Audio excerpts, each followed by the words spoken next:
Read the passages, mark the theme for each one. My 5-year-old brother and I were outside playing on our deck.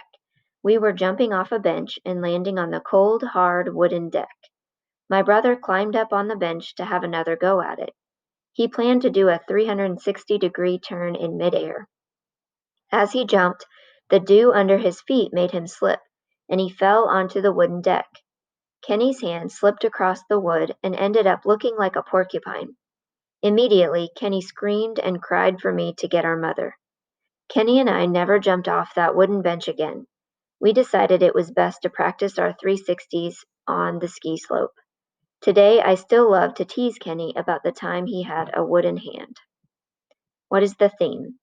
Have fun no matter what it costs? Eat a good breakfast each day? Learn from your mistakes? Don't work too hard.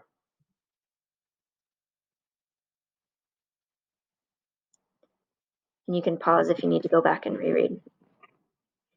Drew and I pushed off from shore into the cool green water, sending ripples in all directions. Though it was barely 9 a.m., the air was a blanket of heat, close and smothering. The canoe glided out silently from beneath the trees into the glaring sunshine. We stopped after a while to eat lunch and relax. I closed my eyes to soak up the sounds of the river. There wasn't a single sound that wasn't natural, except for the sound of someone trying to paddle a canoe in a hurry without making a lot of noise. I opened my eyes and saw that Drew had untied the canoe, pushed it into the water, and was now paddling downstream like mad, grinning to himself. I immediately realized that he was trying to pull a fast one on me and sneak off with the canoe while I dozed. I swam furiously toward the canoe, but it was pointless. I couldn't possibly keep up, and the canoe pulled farther and farther away. Drew was now roaring with laughter at his prank. I splashed and floundered a few yards more, then gave up, exhausted. Suddenly the canoe crashed headlong into a submerged log just beneath the surface. The boat lurched over to the side, and Drew struggled with his paddle to keep the craft upright. Everything in the canoe hit the water.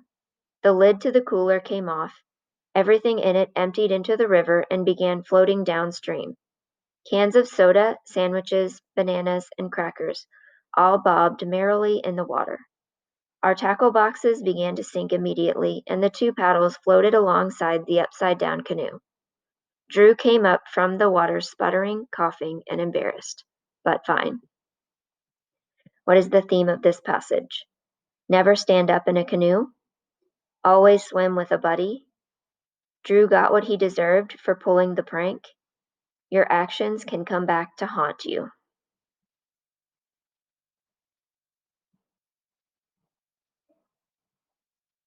Last passage.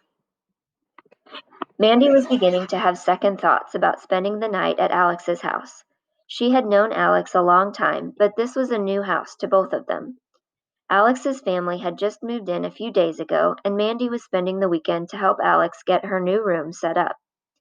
The house was an old 2-story farmhouse with porches and big windows. Many had first thought it looked like something out of a movie. Now Alex was telling her all this stuff about how the house was haunted.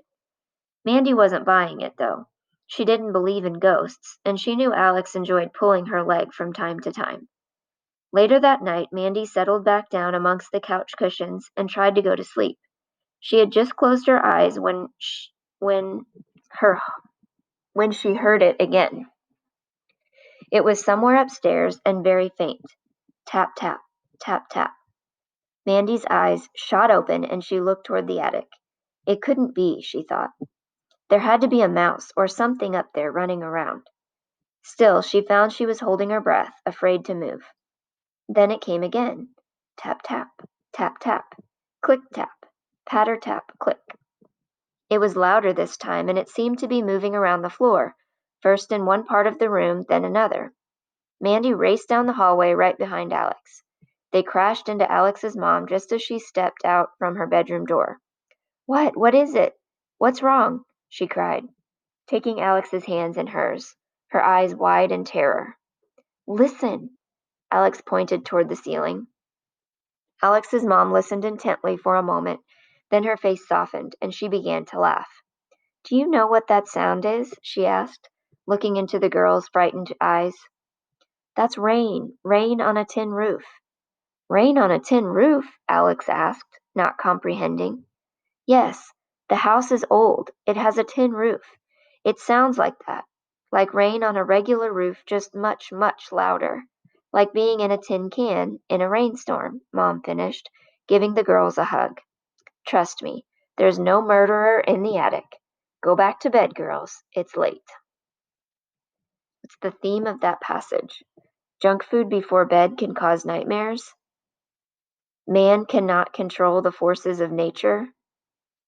Ghosts live only in haunted houses. Things are not always what they seem to be.